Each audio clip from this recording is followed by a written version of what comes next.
So yung mga paps, yan, nakikita nyo sa video, hindi na mapagpag yung belt, no?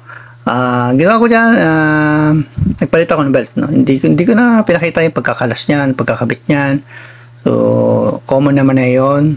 Gusto ko lang i-share sa inyo na ang ginawa ko dyan is nagpalit ako ng bagong belt, no? Ang belt na nilagay ko ay 842, no? Ayun yung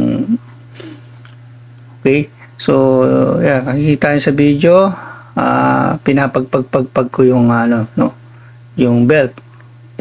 Sobrang sobrang luwag na talaga, sobrang lambot na ng belt, kaya wala na akong choice. Yan, nakikita nyo sa video, pinipiga-piga ako yung belt na bago, hindi halos lumalapat dun sa dulo-dulo, no, ng belt. Itong luma, yan, no?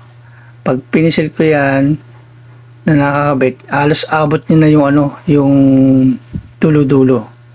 Sobrang lambot na talaga. At maglagay kayo ng magic washer dyan, hindi na rin uubra. Sa sobrang lambot na ng belt.